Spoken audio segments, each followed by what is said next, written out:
بسم اللہ الرحمن الرحیم، پاک پروردگار کے بابرکت نام سے شروع کرتی ہوں جو دلوں کے رازوں کو خوب جانتا ہے۔ تمام ناظرین کو اسٹوڈیو اسلام فور چینل پر دل کی گہرائیوں سے خوش آمدید اور محبت بھرا سلام۔ السلام علیکم ورحمۃ اللہ وبرکاتہ۔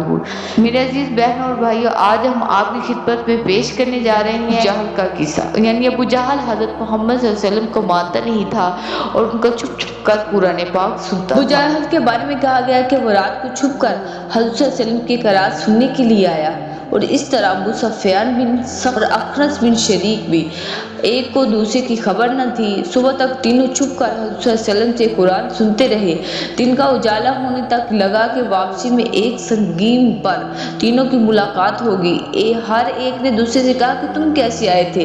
جب بات کھلی تو اب سب نے آپس میں یہ معاہدہ کیا کہ ہمیں قرآن سننے کے لیے نہیں آنا چاہیے تھا، کہیں ایسا نہ ہو کہ ہمیں دیکھ کر قریش کے نوجوان بھی آنے لگے اور آزمائش میں پڑ جائیں۔ جب دوسری رات آئی تو ہر ایک نے یہی گمان کیا کہ وہ دونوں تو نہیں آئیں گے، چلو قرآن سن لیں۔ غرض یہ کہ صبح کے قریب تینوں کی آپس میں ملاقات ہوئی۔ خلاف معاہدہ ہونے پر ہر ایک دوسرے کو ملامت کرنے لگا۔ دوبارہ معاہدہ کر لیا کہ اب کے نہ جائیں گے۔ سبحان اللہ، قرآن اور وہ بھی محمد صلی اللہ علیہ وسلم کی زبان مبارک سے۔ جب تیسری رات آئی تو پھر تینوں حضرت صلی اللہ علیہ وسلم کی مجلس میں گئے۔ پھر صبح کے وقت معاہدہ کر لیا کہ آئندہ سے ہرگز نہیں آئیں گے۔ اب اخنس بن شریک ابو سفیان بن حرب کے پاس آیا، کہنے لگا اے ابو حنظلہ، تمہارا کیا رائے ہے؟ تم نے محمد صلی اللہ علیہ وسلم سے جو قرآن سنا اس کے بارے میں کیا کہتے ہو؟ ابو سفیان کہنے لگا اے سالبہ، خدا کی قسم میں نے جو باتیں سنی ہیں ان کو خوب پہچانتا ہوں، ان کا جو مطلب ہے اس کو بھی جانتا ہوں، لیکن بعض ایسی باتیں سنی ہیں کہ جن کا مقصد اور معنی نہ سمجھ سکا۔